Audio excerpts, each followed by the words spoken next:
I'm Rebecca Martinez, 28 years old. 3 weeks ago, I woke up in a hospital bed with a fractured collarbone, 3 broken ribs, and a concussion so severe the doctors were worried about brain bleeding. My 6-week-old daughter Emma was with a stranger, a professional newborn care specialist I'd hired from my phone while paramedics were cutting me out of my totaled Honda. The accident wasn't my fault. A delivery truck ran a red light at 60 miles per hour and T-boned my car on the driver's side. The impact sent my vehicle spinning across 4 lanes of traffic. I remember the screech of metal, the explosion of the airbag, and then nothing. Just darkness and the distant sound of sirens. When I regained consciousness in the ambulance, my first words were about Emma. "Hi baby," I whispered through the oxygen mask. 6 weeks old. At home with neighbor. Need someone. The paramedic, a woman in her 40s with kind eyes, squeezed my hand. "We'll help you figure it out. Stay calm." But I couldn't stay calm. Emma was exclusively breastfed. She'd never taken a bottle. My neighbor Mrs. Chin was 72 and had only agreed to watch Emma for the 20-minute drive to the grocery store.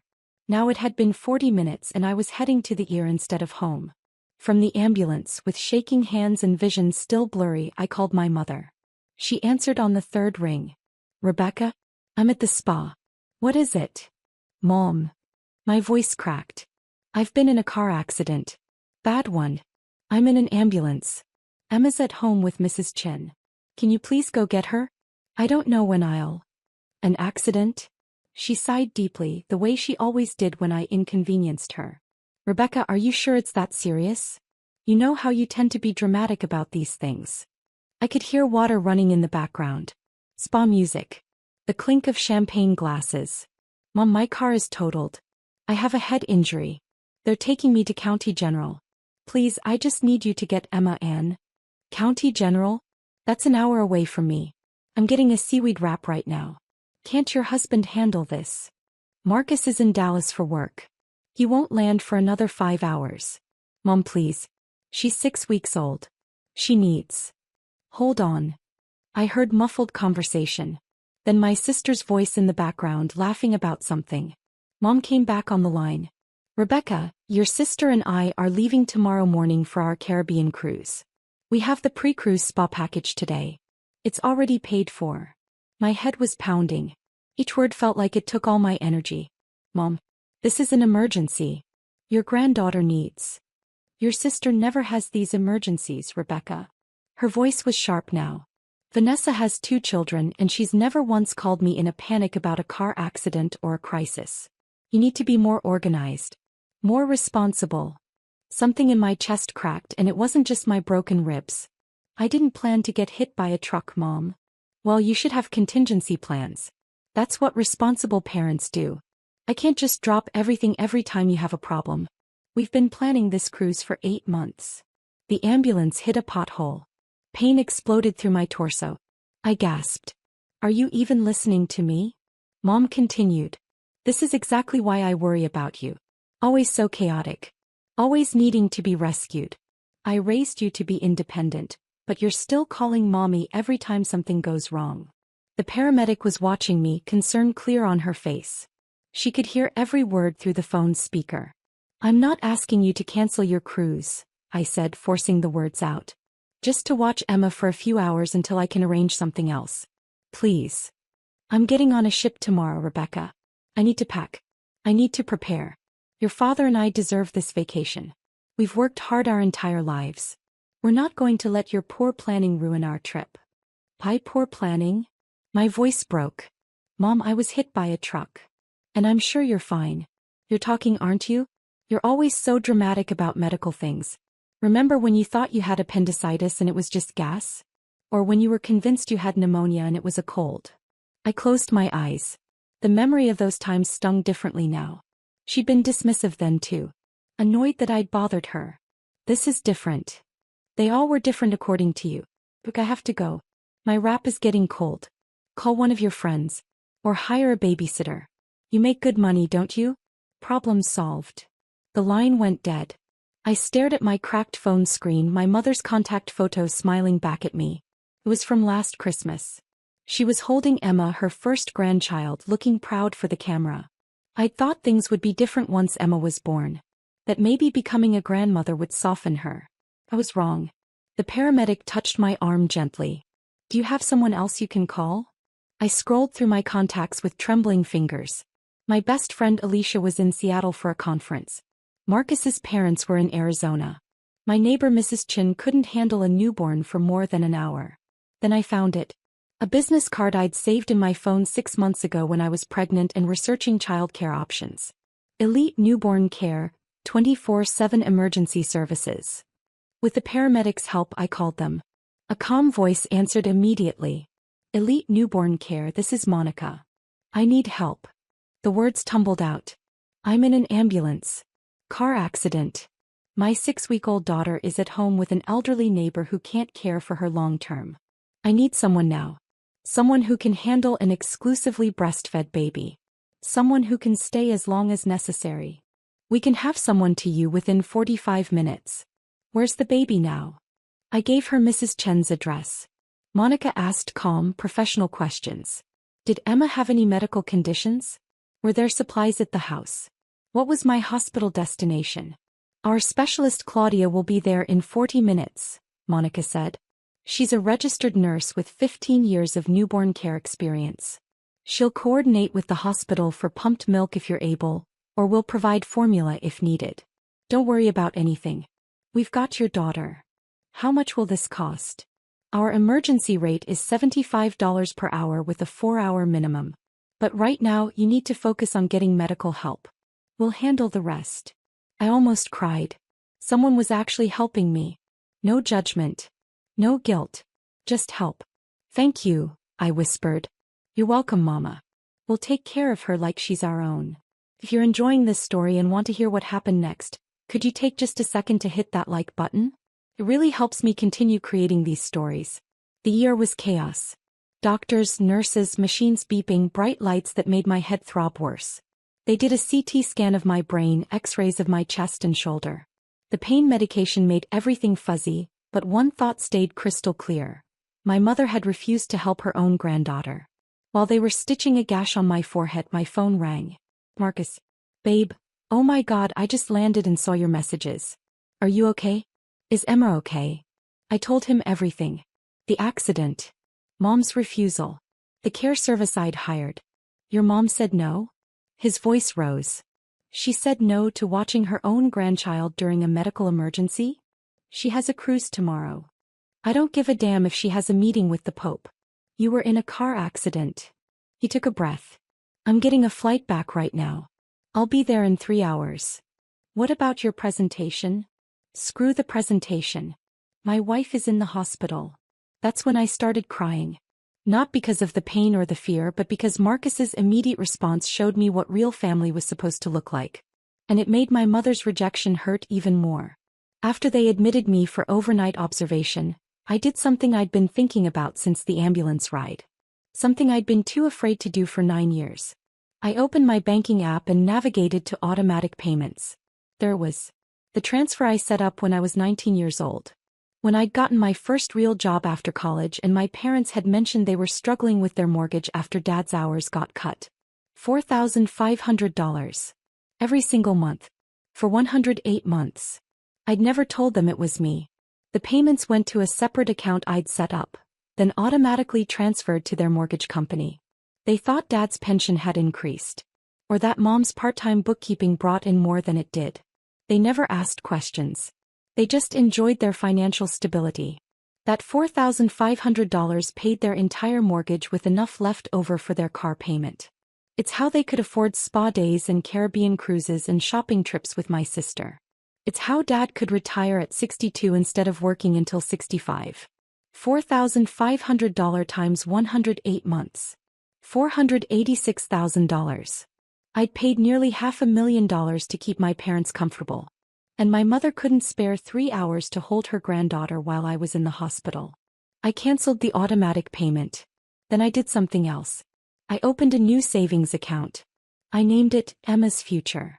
I set up the same automatic transfer, $4,500 per month, but this time to an account for my daughter. The daughter my mother couldn't be bothered to help. My finger hovered over the confirm button for only a second. Then I pressed it. A nurse came in to check my vitals. "You're looking better," she said. "Color's back in your face. I just made a decision I should have made years ago." She smiled. "Those are usually the best kind." Around 8 p.m. there was a knock on my hospital room door. I expected Marcus, but instead a tall man in his 70s walked in. Gray hair, sharp blue eyes, wearing a cardigan despite the California heat. Grandpa. My mother's father. The man who'd taught me to fish, who'd paid for my college textbooks when money was tight, who'd slipped me $200 every birthday, for something special, even after I was an adult. Grandpa. I tried to sit up, wincing. "How did you?" "Mrs. Chen called me." He pulled a chair close to my bed. "Said you'd been in an accident and that my daughter refused to help with the baby.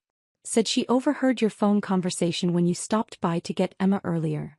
I'd picked up Emma from Mrs. Chen's house before the paramedics took me to the hospital. The care specialist Claudia had met me there. Apparently Mrs. Chen had been horrified by what she'd heard. "Grandpa, I'm okay. Emma's with a professional caregiver. Everything's..." "Stop." His voice was gentle but firm. "Don't do that. Don't minimize what happened." He sat in silence for a moment, just looking at me. Then he said, "Your grandmother and I paid for that cruise." I blinked. "What?" "The Caribbean cruise your mother's been talking about for months. We paid for it. Bought it for her and your father's anniversary. Cost us $12,000 for the premium package." He shook his head. "I thought we were giving them a nice gift. Didn't realize we were funding their excuse to abandon their daughter and granddaughter." "Grandpa, you didn't know. I called your mother an hour ago." His voice hardened.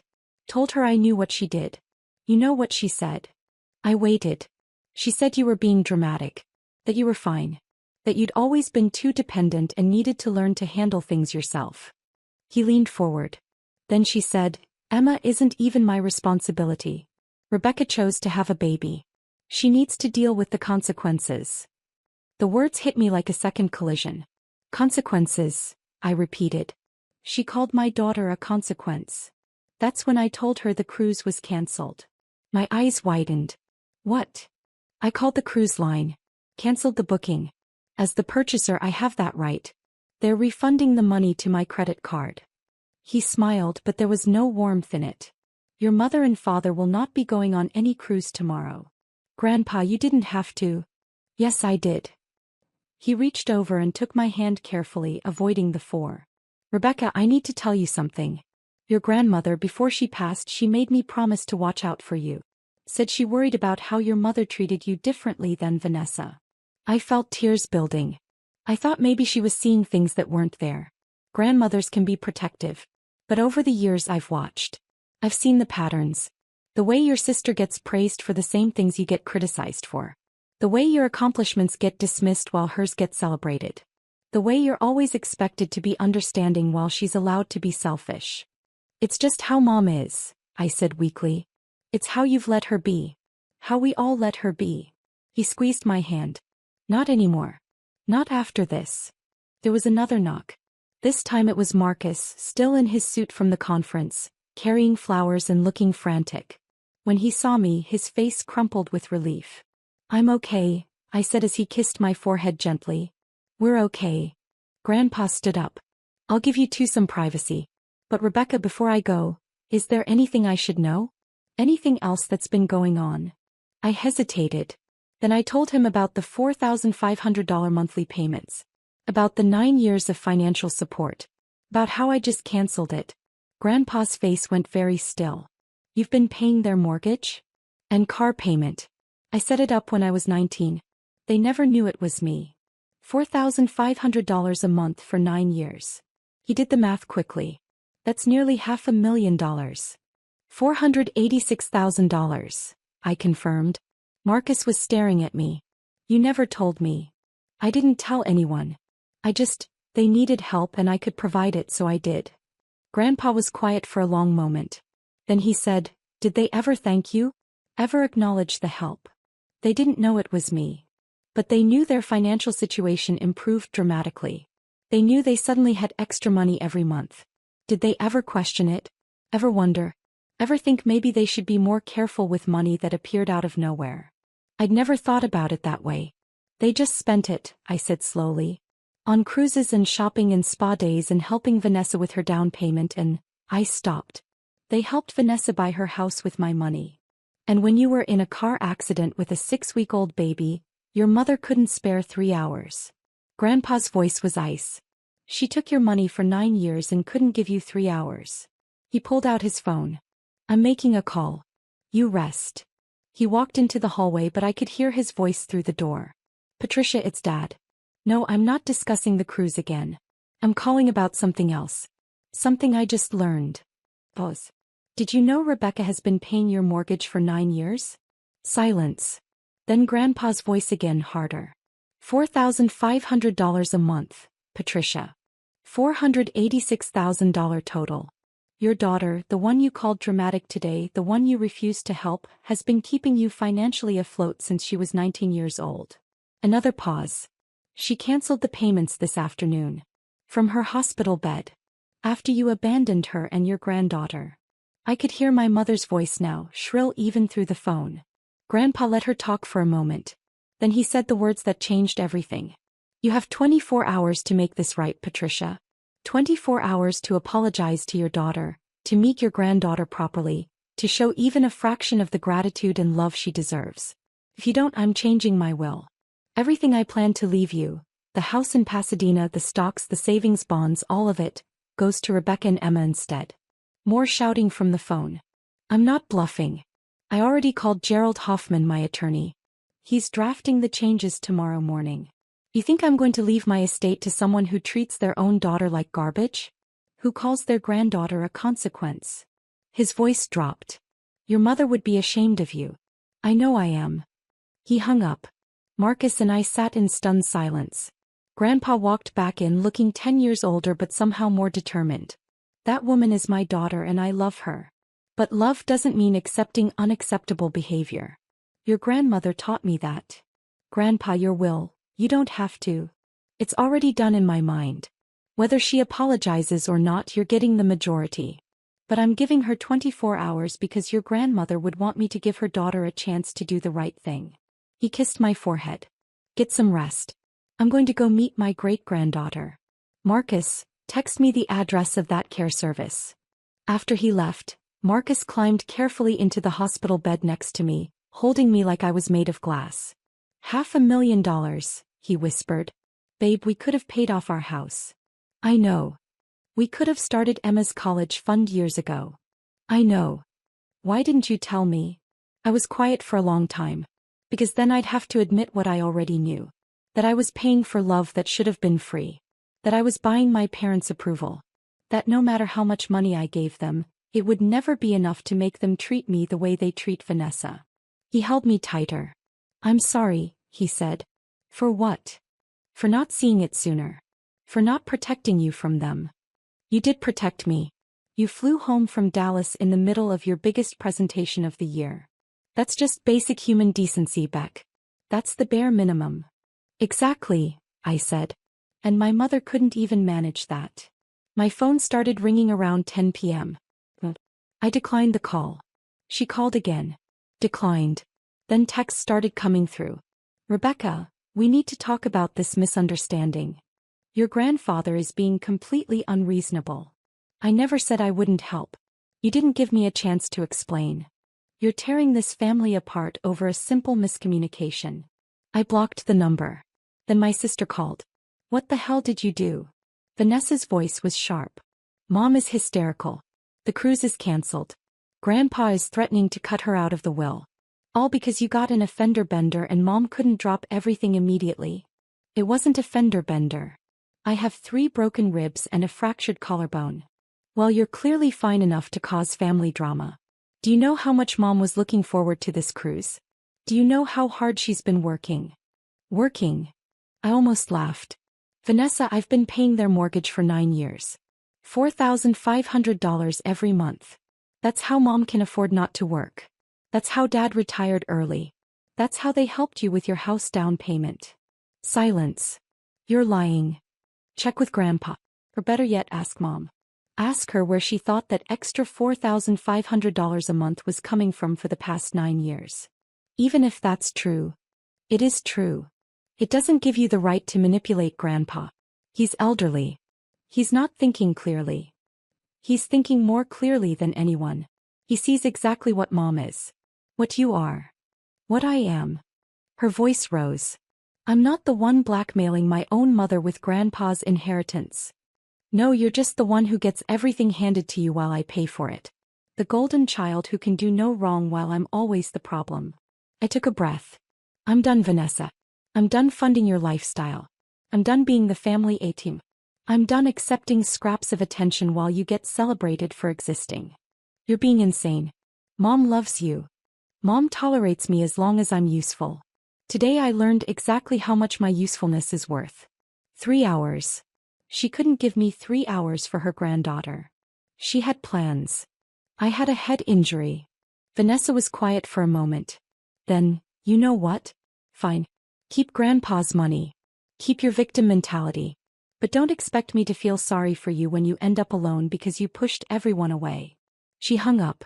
Marcus had been listening to the whole conversation. You okay? Actually, yeah. And I meant it. For the first time in a long time I feel like I can breathe.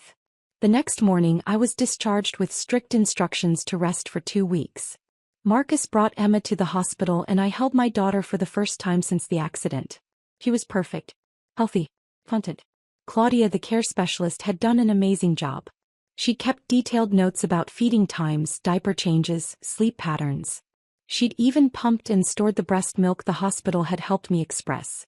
You have a beautiful daughter, Claudia said as she gathered her things. And you're a strong mama. Not many women could make the calls you made from an ambulance. I had help. Thank you for being there when my own mother wouldn't.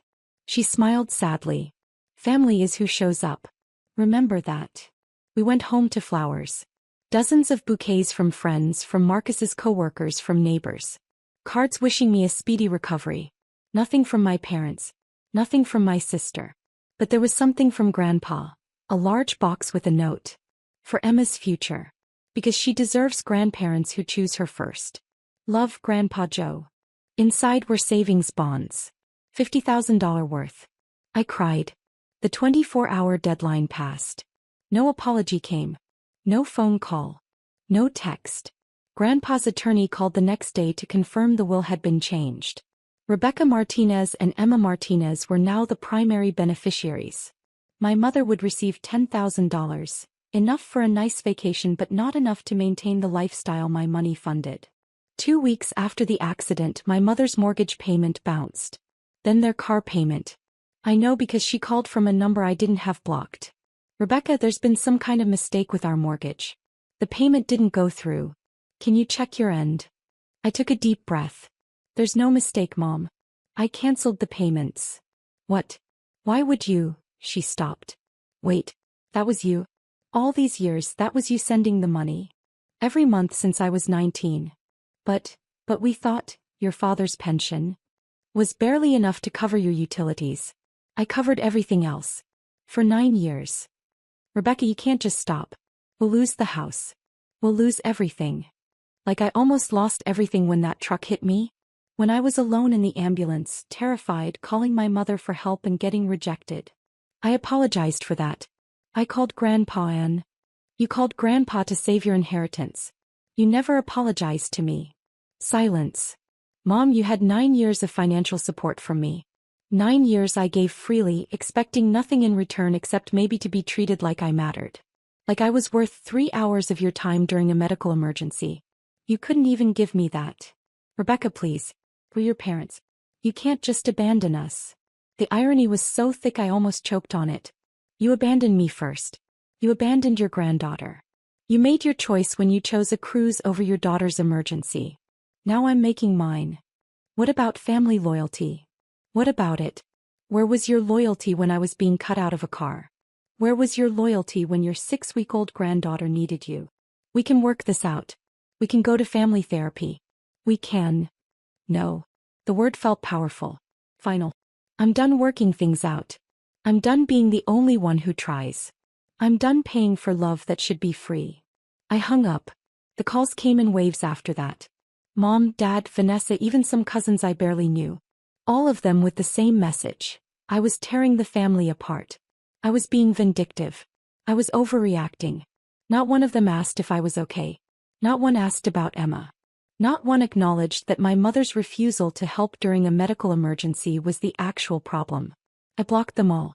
Grandpa visited every week. He'd hold Emma and tell her stories about her great-grandmother. He'd ask about my recovery. He'd bring groceries and help around the house.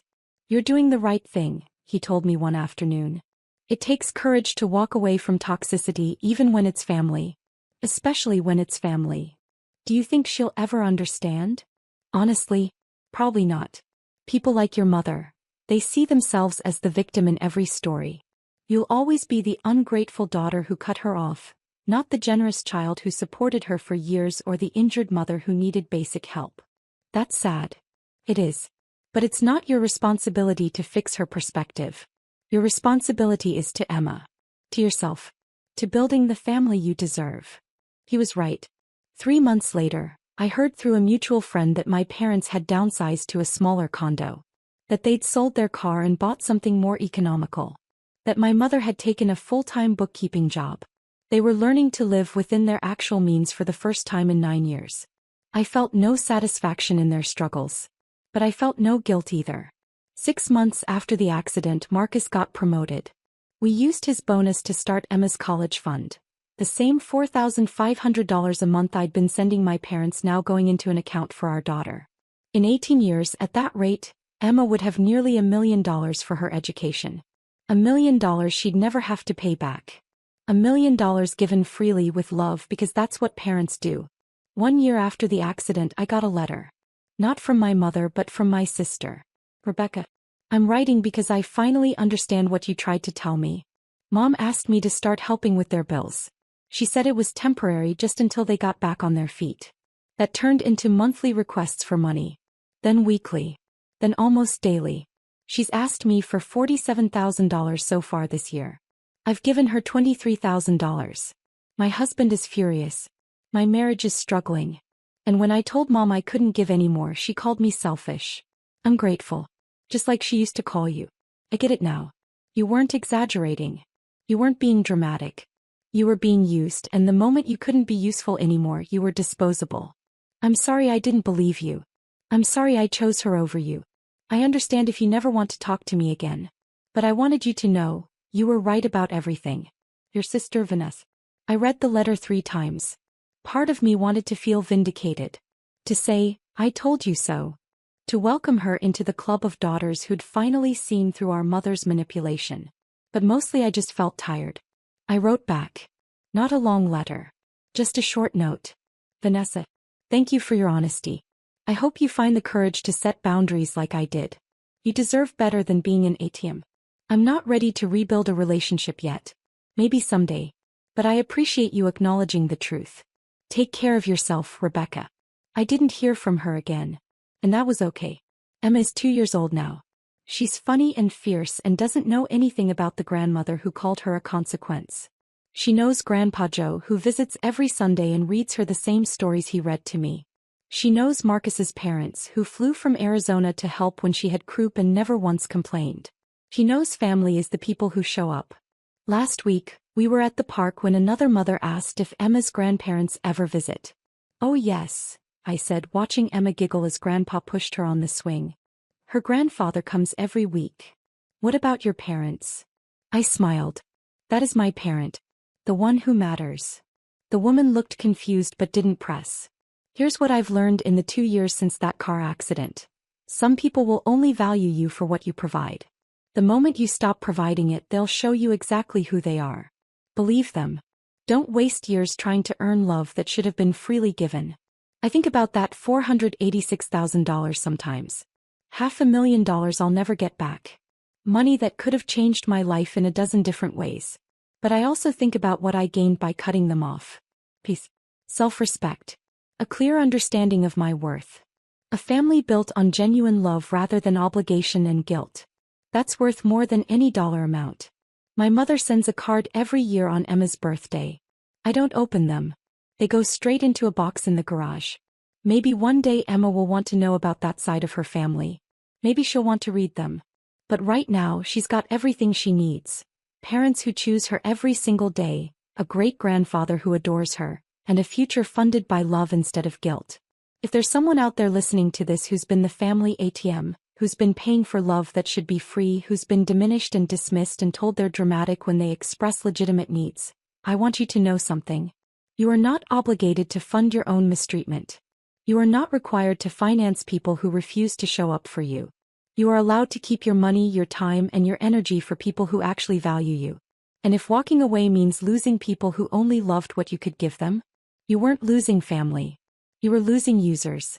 There's a difference. My name is Rebecca Martinez. I'm 30 years old. I'm a mother, a wife, and a granddaughter. I used to be a daughter and a sister too, but I'm learning that DNA doesn't make you family. Loyalty does. Respect does. Showing up does. 2 years ago, my mother refused to watch my newborn during my car accident because she had cruise tickets. Now she works full-time to afford a life she used to take for granted. My grandfather changed his will to protect the granddaughter who needed protecting. Me. I'm thriving. We're thriving. Because sometimes the best revenge isn't revenge at all. It's building a beautiful life with people who actually deserve to be in it. If you found strength in this story, drop a comment below and let me know where you're listening from. And if you've set similar boundaries with toxic family members, you're not alone. We're all out here building better families one choice at a time.